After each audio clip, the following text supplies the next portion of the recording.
¿Qué tal? Bienvenidos a una entrevista más en este canal. Hoy nos acompaña Gibran Ramírez. Te agradezco mucho, Gibran. Es mi primera entrevista de este 2023. Feliz 2023. ¿Cómo estás, Gibran Ramírez?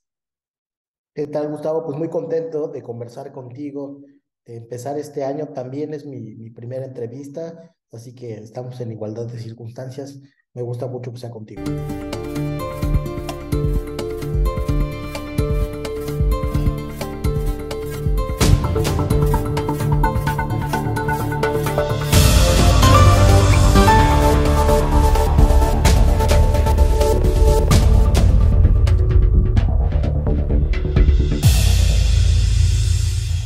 Pues un cierre de año muy convulso y un inicio de año pues marcado pues, sin duda por la noticia de la Suprema Corte. Si quieres iniciamos con eso.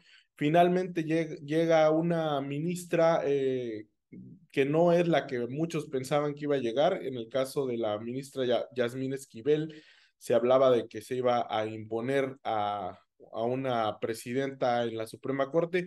Finalmente, Norma Lucía Piña llega como presidenta de la Suprema Corte. ¿Es una buena noticia para el país? No dudas que es una buena noticia para el país, porque la Suprema Corte de Justicia estaba entregada con Arturo Saldívar al presidente de la República y el primero que pierde aquí, es decir, la Corte más que votar contra López Obrador, vota contra Arturo Saldívar.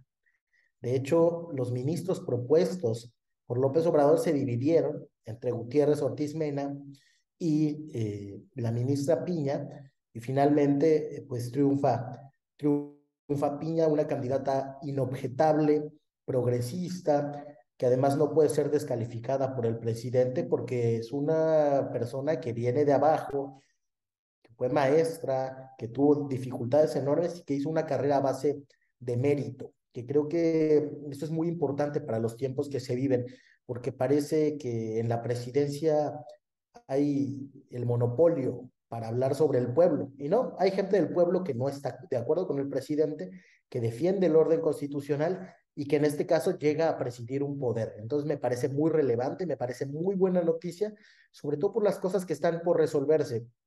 La Cámara de Diputados y la de Senadores han votado en su mayoría, todavía falta que se ratifique la práctica disolución del Instituto Nacional Electoral, ¿no? El 70% del servicio profesional electoral desaparecería.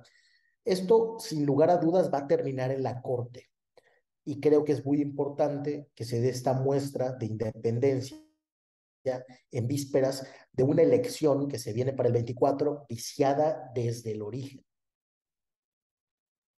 Te refieres sin duda a este tema de yo defiendo al INE, ¿no? De esta marcha multitudinaria que hubo, después hubo una marcha en apoyo al presidente. Gibran, yo te quiero preguntar así de sinceros, como somos y hemos sido en nuestras entrevistas, ¿de qué lado estás tú? ¿Estás a favor o en contra del presidente López Obrador? Eh, si hay que elegir uno de los dos sitios en este momento, yo diría que estoy a favor de la Constitución y eso me hace estar en contra del presidente López Obrador. ¿Es una postura parecida a la del senador Ricardo Monreal, la que tienes, con quien trabajas, entiendo, con Ricardo Monreal? Somos amigos y colaboramos en algunos proyectos juntos. Eh, no estoy yo en el Senado de la República, estoy en el canal del Congreso. Si lo queremos llevar por ahí puede ser. Eh, pero yo creo que al senador Monreal le ha hecho falta definirse en una posición mucho más de oposición desde la izquierda. Entiendo que su posición es muy complicada porque es el líder de la bancada mayoritaria, pero en la propia bancada mayoritaria hay cada vez más voces que están en desacuerdo con lo que está haciendo el presidente, porque no es lo que se prometió, no es por lo que se luchó tanto tiempo, y creo que en esto es mucho más importante ser leal a los principios que a las personas. Si él mismo lo sostuvo así a lo largo de muchos años, no sé por qué algunos, entiendo que en este caso es un asunto de responsabilidad política, pero creo que cada vez se irán definiendo más personas. Sí, en el caso particular del Plan B, Monreal votó en contra, creo que fue consecuente, lo hizo también Rafael Espino. Hay otros senadores que me han confiado que querían votar en contra, pero que se sintieron muy presionados para votar la reforma y que sabían que su voto en contra no iba a hacer la diferencia y que en cambio sí les iba a traer consecuencias negativas a ellos. Entonces, confiando en la inconstitucionalidad de la reforma, prefirieron no ganarse persecuciones. Por eso lo que hablábamos, es muy importante la correlación de fuerzas en la Corte para esto que vaya a suceder. En este momento, 3 de enero del 2023, ¿ves al senador Ricardo Monreal adentro o afuera de Morena? Bueno, él ha dicho que está adentro. Yo entiendo que, que hay mucha gente que acompaña a Monreal que está interesada en seguir adentro de Morena. Lo que sí creo que sabe el senador, y creo que aunque se intenten engañar, algunos de los que lo acompañan saben también, es que dentro de Morena no hay posibilidades de disputar ninguna candidatura sin la venia del presidente de la República. Porque Salvo excepciones. ya está definida la candidatura presidencial. Sí, caray, la candidata va a ser Claudia a menos de que pase un escenario eh, imprevisto de complicación. Y O por sea, eso creo que también me está diciendo que es Claudia, como dicen por ahí. la candidata de Morena a la presidencia de la República en este momento, claro que sí. Si el tribunal les tumbara la candidatura de Claudia, seguro que también tienen plan B. El plan B se llama Marcelo Ebrard o Adán Augusto. Yo creo que es muy claro que es San Augusto López. Han ido cerrando cada vez más los espacios para la actuación de Marcelo y vamos, hasta las bardas han contratado en varios estados en paquete. Están las pintas de Claudia, las de Adán, las de Claudia, las de Adán. Hay una operación del oficialismo para que se vea que esas son las dos candidaturas correctas. ¿Ves una posible alianza entre Marcelo Ebrard y Ricardo Monreal para la presidencia? Solo hipotética, porque no he visto ningún signo de Marcelo Ebrard de querer distanciarse o criticar lo que ha sido este gobierno, y ese es un requisito indispensable. Ebrard es el Manuel Camacho del 2024. ¿Se va a quedar con las ganas de la candidatura? Sí, ¿Y Ricardo Monreal se va a quedar con las ganas de la candidatura? no lo creo. Yo creo que él buscará la manera de estar en la boleta. ¿Movimiento Ciudadano? ¿Te suena? Una opción, yo te quiero ser muy sincero, es una opción que a Gibran Ramírez, a mí me parece una gran opción, porque es una, un partido distanciado de los partidos del pasado, que además tiene muy buena aceptación entre la gente principal de oposición y de cambio, que suele ser, Y donde ya estuvo Ricardo Monreal. estuvimos todos los que estábamos en Morena en ese momento. Te quiero decir, cuando hicimos Morena en 2011 como asociación civil, los eventos o buena parte de los eventos de Morena Jóvenes y Estudiantes los hacíamos en una sede de Movimiento Ciudadano, porque era un partido que estaba en la coalición y era uno de los que más nos apoyaba. Entonces, Luis Alcalde, Alfonso Durazo, claro, Ricardo Monreal, varios de ellos estaban ahí y quienes acompañábamos esas tareas, en ese tiempo colaboraba yo mucho con Luisa, pues también estábamos ahí. Pues veremos qué es lo que pasa si hay una definición hacia esa ruta. Lo que nos estás dando la nota es que Ricardo Monreal probablemente será candidato presidencial por algún partido, por alguna alianza. Ya el PRD le dijo que sí. Falta también saber si Movimiento Ciudadano, porque tienen a ellos a Luis Donaldo Colosio, si el PAN y si el PRI lo aceptan, sería el candidato de la oposición. Sería un vuelco totalmente en la vida de Ricardo Monreal después de años de lucha con Morena, Gibran. Sí, por eso yo creo que debería de ir. Claro que es algo que tendría que definir él y el partido Movimiento Ciudadano, ir por esa ruta, ir por un camino nuevo. Pero el escenario de construir una gran coalición sigue ahí. El PRD ya ha dicho que a Monreal ya se le pasó el tiempo. Vamos a ver, de aquí a septiembre van a pasar muchas cosas. El presidente de la República arrancó 2023 perdiendo 2 de 2, el Tribunal Federal de Justicia Administrativa y la Suprema Corte de Justicia de la Nación. Durante este año veremos también algunos de los mejores hallazgos de la filtración de los papeles de la Serena del colectivo Guacamaya. Este año va a ser convulso y muchos de los descontentos que se han venido Este año sembrando a más, lo largo de este gobierno. más convulso que el anterior, Gibran, no me Hombre, asustes. ni duda cabe, querido Gustavo, ¿Qué es lo que estás viendo? ¿Más convulso que el anterior? más convulso que el anterior, y eso va a cambiar los escenarios políticos de todos, de las dirigencias, de los precandidatos, y seguro que alterará también las encuestas, así que hay que darle tiempo al tiempo y vayamos nosotros observando. ¿A quién prefieres tú, a Luis Donaldo Colosio Riojas o a Ricardo Monreal? Hombre, mil veces a Ricardo Monreal, no hay punto de comparación. No hay punto de comparación. Bueno, pues veremos cómo se mueven en los siguientes meses. Y ya nada más por último, pues sé que estás apoyando en Coahuila al próximo candidato a gobernador, Armando Guadiana. ¿Cómo va la cosa ahí? Va bien, hay desde luego algunos pataleos todavía de la burocracia y de algunos consejeros que pensaban que estaban obedeciendo un dedazo y a los cuales dejaron colgados de la brocha porque no había manera de que fuera creíble que Guadiana perdiera la encuesta para ser coordinador de los comités. Entonces hay un poco de agitación, pero lo normal.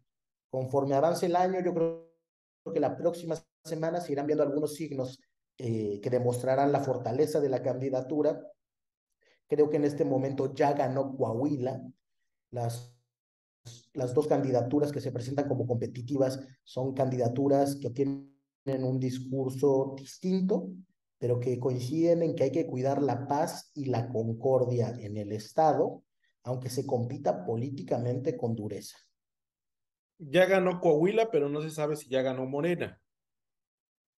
Exactamente. Si gana Guadiana, va a ganar todavía más. Y en el Estado de México, ¿quién gana? Ahí la verdad es que veo muy complicadas las cosas. La candidata de Morena, Delfina Gómez, ya va muy desgastada, no es la candidata fresca que fue hace 6 años, que era un arma secreta porque nadie la conocía a fondo, porque caía muy simpática y porque era una promesa de cambio. Esa promesa de cambio ya fue también delegada de bienestar y secretaria de Educación Pública, donde entregó terribles cuentas. Eso va a ser, sin duda, un obstáculo para que Morena pueda lograr ahí la alternancia. El pueblo del Estado de México no la tiene fácil. Creo que ahí la situación es más compleja, que se juega mucho más presupuesto y quizá veremos conflicto no solo electoral, sino postelectoral, dependiendo de cómo se vayan cerrando los números. Llegaron unas preguntas del auditorio, solo te puedo hacer nada más dos preguntas del Sí, auditorio. sí, claro. ¿Por qué cambió tan drásticamente su estrategia política? ¿Cómo pasaste de ser un defensor ágil de un proyecto a ser un, así te dicen, un absurdo crítico, no estilo Porfirio Muñoz Ledo, sino rayando casi al nivel de Lili Telles y un aliado incondicional de Monreal? Pregunta Genofonte. Así llegó la pregunta. ¿Qué le respondes a esta persona? Bueno, la verdad es que la manera de plantear la pregunta es muy importante. Sí, fui un defensor acérrimo, durísimo, de un proyecto y una esperanza. Cuando el gobierno empieza a realizar cosas que son radicalmente distintas, incluso opuestas a ese proyecto, yo empiezo a criticarlo y mis críticas empiezan a ser paulatinamente pues más duras. En este momento del sexenio me queda ya muy claro que se fracasó en poner a los pobres primero, porque incrementó la desigualdad, ¿no? medida por la CEPAL, no por las encuestas del INEGI que cita el presidente y que no mide en extrema riqueza, que incrementó la corrupción, y hay casos ahí pues muy vergonzosos de financiamiento ilícito de Morena que casi no se publicitan. Y recuerdo aquí de ¿Qué, nuevo, qué me dices del está, AIFA y del Tren Maya? Perdóname que te interrumpa. sí, sí, claro, proyectos, sobre todo el del Tren Maya, muy mal logrado, según los papeles del ejército filtrados por Guacamaya, pésimamente planeado y peor ejecutado. No alcanzaremos a ver más que con muchas ganas y con mucha devastación un tramo inaugurado en el sexenio. De la refinería mejor ni hablamos. Es una vergüenza. Yo no sé cómo alguien como yo, que criticó los sobrecostos del aeropuerto de Texcoco, podría defender una refinería que tuvo sobrecostos mayores, ¿no? Que triplicó el precio según el cual estaba proyectado y que se inauguró sin haber empezado ni siquiera pruebas de producción. Bueno, Todavía tiene que es el día entrar, que no refina, ¿no? Hoy por no, hoy no no refina. refina, no refina y ni siquiera empiezan las pruebas de su central eléctrica. Entonces, lo más probable es que esté refinando en 2025. No es un asunto de estrategia, es un asunto de convicciones. Yo el proyecto que sigo defendiendo es el mismo, nada más que como muchos defendían no un proyecto, sino una persona, se van con López Obrador y otra. Mi alianza y mi amistad con Ricardo Monreal no son incondicionales en materia de criterio político. Tenemos puntos de vista distintos y los discutimos.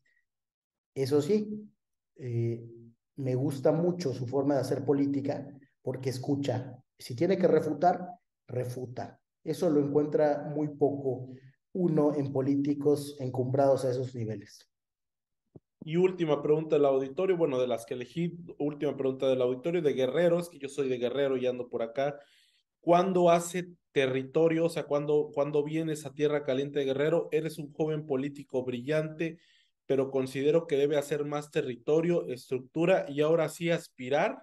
No sé si estás aspirando a algo, no solo por sus brillantes intelectual, humildemente considero, pero me agrada su arrojo y el tumbar paredes estigmatizadoras. Te está haciendo un halago, pero te pregunta que por qué no haces estructura en Guerrero, específicamente en la Tierra Caliente. Sí, la verdad es que yo hice estructura cuando construí un movimiento al interior del partido con muchas limitaciones, la principal de ellas económica. Cuando tienes una fuente permanente de financiamiento, es fácil hacer estructura, pero llega siempre muy comprometido. Entonces he elegido la libertad de mi criterio, el dinero que gano me alcanza para mantener bien a mi familia, pero para hacer estructuras políticas se necesita muchísimo, muchísimo dinero. Creo que más que hacer estructuras en torno a liderazgos y Y ya no aspiraciones, ya no estás afiliado a Morena o sí? yo creo que no, porque hicieron un proceso de reafiliación y me tumbaron del padrón de los que podían presentarse a aspirar a algo en ese proceso. No asistí, desde luego, en protesta por ese proceso. Me dijeron que ahora ese es el padrón que vale. La verdad, no importa. No, no me quiere la cúpula de Morena y tampoco los quiero yo. Así que no voy a estar tocando puertas en un lugar en el que si Bueno, entonces, pero tú, Gibran Ramírez, ¿cómo te defines? ¿Morenista, conservador, neoliberal? ¿Cómo te defines en estos tantos conceptos que nos pone el presidente sobre la mesa todas las mañanas? soy un hombre libre de izquierda democrática. Ahí está tu definición. Pues bueno, ya nada más por último, Gibran, para no dejar, Ricardo Monreal cantó la de Diciembre me gustó, bueno, el verso va, Diciembre me gustó, pa' que te vayas, y no se fue, no se ha ido. ¿Qué va a pasar con Ricardo Monreal? ¿Qué pronosticas, Gibran? Pues yo creo que no se va a ir el tiempo que quieran que se vaya. Sucedió algo muy interesante. Él dijo que se iba en diciembre. Se organizó la marcha de los devotos del presidente, la marcha en realidad hacia el presidente o el desfile del presidente, Y en esa marcha se organizó también una operación de denuesto y de estigmatización de Monreal. Sí. Tremenda. O sea, había pancartas. Me tocó, estuve ahí, me tocó verla, e incluso estuvo la gobernadora Laida Sansores ahí diciendo que no era una guerra, pero que Monreal era un traidor. Así es, y había pancartas por toda la marcha, es decir, eso fue una operación que tuvo que salir del palacio o con autorización del palacio. Estaban preparando la narrativa de la ruptura para estigmatizar a Monreal como un traidor. Monreal siempre ha hablado de cara a la gente, explicando sus razones, y creo que él sigue coincidiendo con los documentos fundamentales de Morena y que todavía tiene la esperanza, a diferencia de mí, él todavía tiene la esperanza de que las bases logren derrotar a las cúpulas. Es una diferencia de criterio que tenemos. Seguramente cuando tenga todas las pruebas de que eso ya no es posible, de que no hay espacio para ninguna disidencia democrática en el partido, tendrá que tomar su decisión. Hay, hay circunstancias muy cambiantes en la política y cuando cambian las circunstancias, cambian las decisiones. Entonces no es raro que vayan ajustando sus tiempos, que se vayan midiendo, que vayan viendo cómo se mueve el adversario o el adversario interno o el que pretende manejar el juego. En este caso, el presidente de la República es una de las virtudes de Monreal, es un político que no siempre es predecible y ya le habían tendido la cama, habían fabricado la narrativa y no se las regaló. Yo creo que estuvo bien de su parte. Pues ya veremos hacia dónde va el senador Ricardo Monreal, veremos, te seguiremos por supuesto a ti en todos los espacios en los que participas. Te agradezco, Gibran, esta entrevista, la primera que hago en el año y la primera que haces por lo visto tú también. Gracias.